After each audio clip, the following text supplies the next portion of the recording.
Olá, pessoal! Sejam todos bem-vindos a mais uma conferência do curso de autoconhecimento. Hoje estudaremos a quinta conferência da fase B. O tema desta conferência é o equilíbrio dos centros e a fabricação dos mercúrios. Este é um assunto de enorme importância, embora muitas vezes cometamos o erro de não lhe dar a devida atenção. O equilíbrio dos centros é indispensável para iniciar o trabalho da revolução da consciência.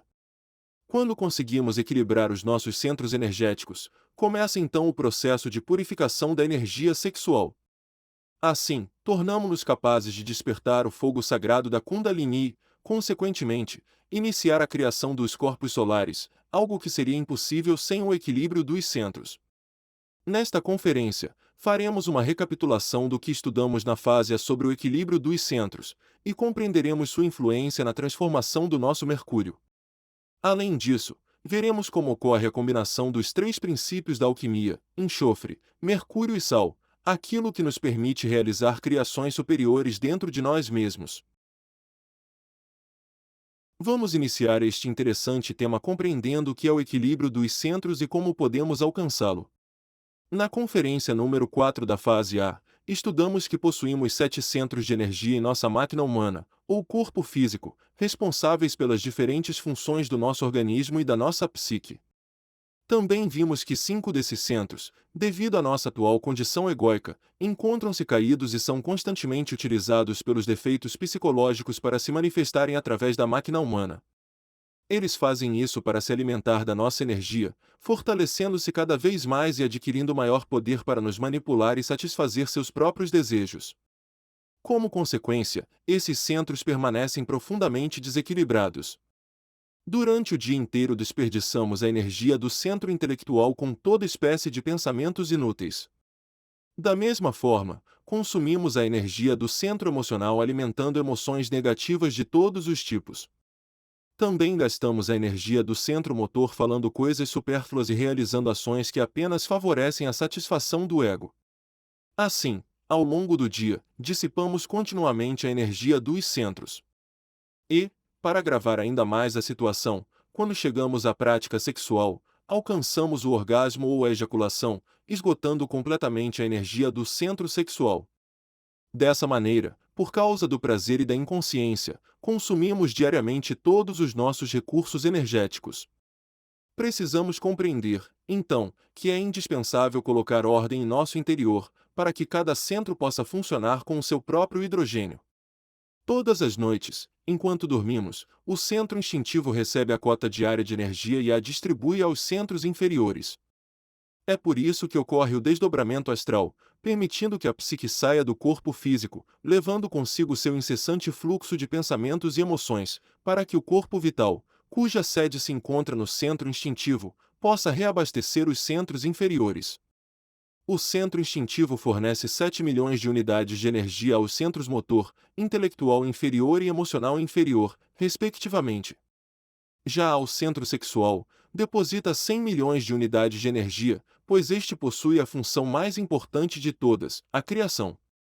No entanto, devido ao terrível desperdício de energia que mantemos ao longo do dia, a energia destinada a cada centro para cumprir suas funções básicas se esgota rapidamente. Então, os centros passam a roubar energia do centro sexual para continuar funcionando. Por sua vez, o centro sexual, para manter sua atividade, acaba roubando energia dos demais centros, carregando-se assim com hidrogênios mais pesados. É então que surge o desequilíbrio sexual e, consequentemente, o desequilíbrio de toda a máquina humana. É extremamente importante compreender isso, porque o equilíbrio dos centros é fundamental para a grande obra. Para que cada centro volte a funcionar com seu próprio hidrogênio, devemos iniciar o trabalho psicológico, isto é, praticar a morte psicológica de instante em instante.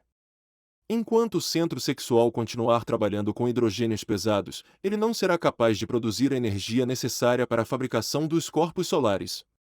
O equilíbrio dos centros é alcançado através da prática dos 4 aspectos da retidão humana: o reto pensar, o reto sentir, o reto agir e o reto falar. Trata-se de um trabalho aparentemente simples, mas que exige prática constante e continuidade de propósito. Esse trabalho consiste em manter uma autoobservação incessante, dirigindo continuamente o terceiro olho para o nosso mundo interior. Esse é o verdadeiro sentido da autoobservação. Assim, poderemos descobrir, a cada instante, os defeitos psicológicos que desejam se manifestar através da máquina humana, para então eliminá-los. O reto pensar corresponde ao silêncio da mente. Se, de repente, a mente começa a falar sem controle, devemos observá-la atentamente para descobrir qual defeito psicológico está tentando se manifestar e se alimentar da nossa energia mental. Podemos perceber, por exemplo, que naquele momento quem fala em nossa mente é a autossimpatia, a crítica, o medo, o ressentimento, a cobiça, a luxúria e tantos outros defeitos. Basta observar o que aquele defeito busca para compreender que ele está tentando nos afastar do momento presente, apenas para consumir nossa energia. Assim que identificamos tratar-se de um defeito psicológico, pedimos à nossa Divina Mãe que o elimine e retornamos imediatamente ao estado de autoobservação e silêncio interior. Dessa forma, começamos a resgatar as centelhas de consciência que estavam aprisionadas naquele detalhe psicológico manifestado no pensamento, recuperando também a energia que ele veio consumir. Sabemos que temos milhares de pensamentos por dia. Se permanecermos alertas e em constante autoobservação, poderemos descobrir e eliminar cada um desses detalhes do ego, resgatando assim uma enorme quantidade de consciência. O mesmo ocorre para alcançar o reto sentir. Precisamos observar nossas emoções de momento a momento e julgar cada uma delas. Ansiedade, tristeza, medo, preocupação, culpa, ódio, luxúria e tantas outras emoções devem passar pelos 3 filtros da retidão. Se não vierem do nosso ser, mas sim de um defeito psicológico, devem morrer. Da mesma maneira, devemos julgar aquilo que dizemos e aquilo que fazemos. Assim, através da prática constante da morte psicológica, conseguiremos também alcançar o reto agir e o reto falar. Esse trabalho nos permite começar a conservar nossa energia, tornando possível que a prática da castidade e o despertar do fogo sagrado se tornem uma realidade. Por meio desse processo, começamos a purificar o mercúrio, que é um elemento fundamental para a prática da alquimia espiritual dentro de nós.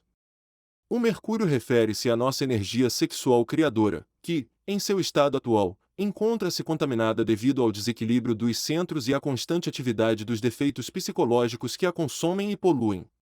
No início deste trabalho, todos nós possuímos aquilo que é conhecido como mercúrio negro, uma forma altamente contaminada da energia sexual.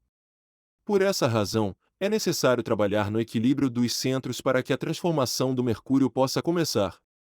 À medida que essa energia criadora vai sendo purificada, ela passa por transformações, expressas simbolicamente inclusive através de diferentes cores. Esse processo de purificação do mercúrio é essencial. Trata-se de um passo fundamental para todo aquele que deseja ingressar no caminho esotérico e praticar a verdadeira alquimia espiritual. Todos nós começamos com aquilo que é conhecido como mercúrio negro, o estado bruto e não refinado da nossa energia sexual. O mercúrio negro é o resultado da fornicação, isto é, da perda e do mau uso constante da energia sexual, especialmente através do orgasmo e da ejaculação. Além disso, a atividade contínua dos defeitos psicológicos contamina ainda mais essa energia, deixando-a em um estado profundamente degradado. Por essa razão, é fundamental compreender que o trabalho deve incluir não apenas o equilíbrio dos centros, mas também a eliminação do ego fornicário. Isso inclui trabalhar defeitos como a masturbação, a luxúria e todas as tendências lascivas que conduzem à perda de energia, incluindo as poluições noturnas. Ao mesmo tempo, exige aprender a transmutar conscientemente a energia sexual através da prática da suprassexualidade, para que essa energia deixe de ser desperdiçada. No plano astral, a água simboliza a energia sexual, e sua aparência reflete o nível de pureza dessa energia. É comum que, antes de iniciar esse trabalho, as pessoas tenham sonhos envolvendo águas sujas, estagnadas ou contaminadas. Isso indica o estado do mercúrio negro, um reflexo direto da perda e do mau uso constante da energia. Através da experiência astral consciente, é possível observar diretamente essa condição, reconhecendo o nível de pureza alquímica da própria energia. A primeira transformação do mercúrio, do negro para o branco, exige uma mudança fundamental: aprender a negar os próprios desejos. Isso inclui não apenas o desejo de fornicar, mas também os inúmeros desejos que surgem ao longo do dia e que constantemente procuram utilizar e desperdiçar nossa energia.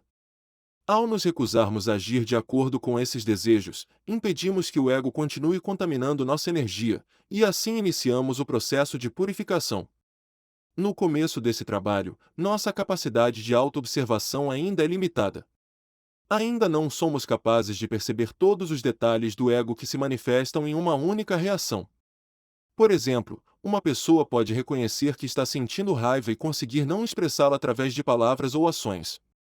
No entanto, talvez ainda não consiga perceber os muitos componentes sutis presentes ao mesmo tempo, múltiplas emoções negativas, inúmeros pensamentos, além de tensões e sensações dentro do próprio corpo.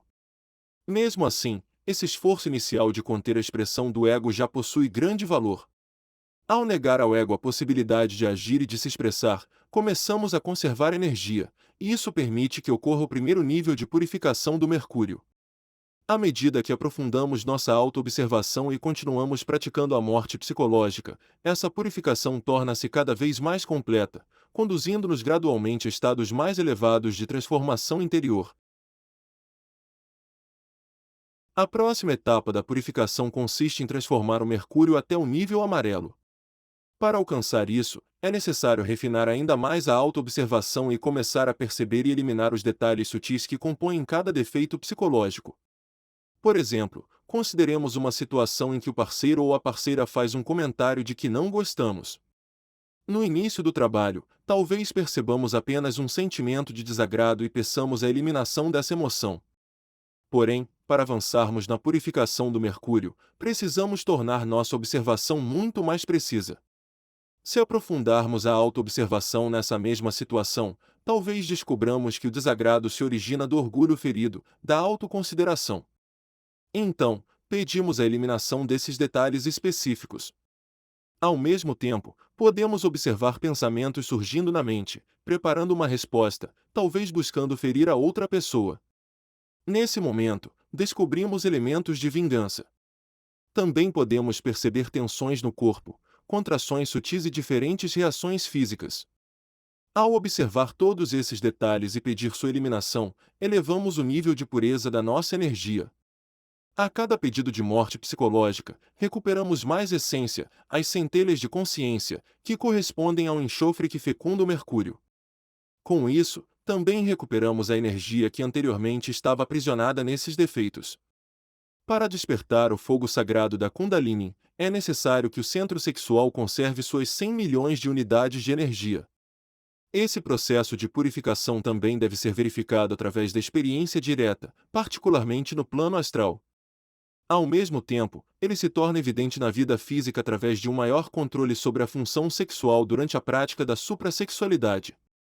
À medida que a energia se torna menos densa e menos contaminada, ela fica mais leve, portanto, mais fácil de transmutar e conduzir para cima através da coluna vertebral. No entanto, é importante compreender que, no nível do mercúrio amarelo, o trabalho ainda está incompleto. O mercúrio amarelo indica que os centros estão começando a entrar em equilíbrio, mas ainda é necessário um trabalho muito mais profundo para alcançar a próxima etapa, o mercúrio vermelho. A cor vermelha em nossas águas interiores indica que o fogo sagrado da Kundalini foi despertado, a força através da qual os corpos solares são criados. Quando Mercúrio alcança esse nível, significa que um verdadeiro equilíbrio dos centros foi atingido. Os centros intelectual, emocional e motor já não consomem mais energia do que aquela que lhes corresponde, e o centro sexual é capaz de conservar suas 100 milhões de unidades de energia para o trabalho da suprassexualidade. Nessa etapa, o indivíduo alcançou um elevado grau de controle sexual, ou castidade. Nesse nível, disse que a pessoa alcançou o hidrogênio 12, o grau de purificação necessário para o despertar do fogo sagrado na base da coluna vertebral. Uma vez despertado o fogo sagrado, e quando o indivíduo transmuta conscientemente a energia sexual através da união com seu parceiro ou parceira, essa energia transforma-se naquilo que é conhecido como hidrogênio SI12. Essa é a força que cristaliza os corpos existenciais do ser. Agora podemos compreender a importância do equilíbrio dos centros inferiores, pois isso nos permite produzir, dentro do nosso próprio laboratório interior, o hidrogênio 12, a energia sexual em seu estado purificado. Quando essa energia é transmutada, ela se converte em hidrogênio Si12, o fogo sagrado, a força sexual já transformada. Uma pessoa que se aproxima deste trabalho com seriedade e continuidade de propósito pode despertar o fogo sagrado em um período que pode variar aproximadamente entre 7 meses e um ano. No entanto, é importante compreender que isso exige a prática da alquimia sexual com um parceiro ou parceira estável do sexo oposto, dentro de um contexto de fidelidade, castidade e amor. É realmente valioso compreender o processo alquímico que ocorre durante a prática da transmutação sexual. Nos ensinamentos esotéricos, sempre se enfatizou a importância dos 3 princípios da alquimia. O objetivo supremo da alquimia era a descoberta da pedra filosofal, a transformação do chumbo em ouro. Esotericamente, a pedra representa o sexo, e os 3 princípios alquímicos que nos permitem transformar o chumbo da nossa personalidade no ouro do espírito são o enxofre, o mercúrio e o sal. Esse processo ocorre dentro de nós mesmos, durante a prática da suprassexualidade, no laboratório alquímico das nossas glândulas sexuais. Ali, o mercúrio, que é a energia sexual já purificada no nível do hidrogênio 12, é fecundado pelo enxofre, que representa as essências, as centelhas de consciência que recuperamos através da morte psicológica. A isso se acrescenta o sal, que corresponde aos méritos que obtemos através das nossas ações em benefício dos outros. Quando ajudamos a humanidade a receber o conhecimento necessário para despertar, recebemos Dharma, ou méritos do coração, simbolicamente representados como sal. Esse sal atua como um agente coagulador, permitindo que essa mistura alquímica se estabilize e dando origem à cristalização dos corpos existenciais do ser dentro de nós. Para alcançar essa união alquímica, é necessário manter equilíbrio no trabalho dos 3 fatores. Através da morte psicológica, obtemos o enxofre. Através do sacrifício pela humanidade, obtemos o sal. E através do nascimento espiritual, ativamos o mercúrio e realizamos o processo alquímico que nos permite criar a nós mesmos interiormente. No entanto, devemos compreender que, se realmente decidirmos empreender este trabalho, inevitavelmente teremos de ir contra o mundo e também contra nossa própria natureza egóica. Em nosso estado atual, funcionamos como fontes de energia para a natureza.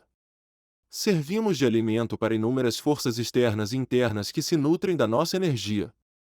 Por essa razão, não é do interesse das forças mecânicas da natureza que despertemos, conservemos nossa energia e conquistemos domínio sobre nosso mundo interior. Porque isso também nos conduziria a uma maior compreensão e influência sobre a natureza externa. Para impedir isso, o mundo constantemente nos oferece distrações, formas de entretenimento que nos mantêm ocupados e inconscientes. Assim como se dão brinquedos a uma criança para mantê-la distraída, da mesma forma somos cercados por infinitas diversões que capturam nossa atenção e nos fazem esquecer o trabalho interior. Essas distrações podem assumir muitas formas: dinheiro, trabalho, preocupações, entretenimentos, fama, luxos, consumismo, conflitos, guerras, crises e inúmeras outras inquietações. Tudo isso serve para nos manter fascinados, para que esqueçamos que possuímos uma energia valiosa dentro de nós e que temos uma obra profunda e significativa a realizar, o verdadeiro propósito da nossa existência. O convite desta conferência é refletir profundamente sobre essas realidades e encorajar-nos a empreender o trabalho de equilibrar nossos centros, verificando esses processos através da experiência direta. É a verificação que nos dá força, clareza e certeza no caminho que estamos seguindo. Assim concluímos o tema de hoje. Convido todos vocês a participarem da próxima conferência da fase B. Nessa próxima conferência, estudaremos um tema muito interessante, as 7 igrejas e os 7 chakras, bem como as faculdades e a sabedoria que se desenvolvem à medida que despertamos esses centros em nossa coluna vertebral. Não percam! Até a próxima!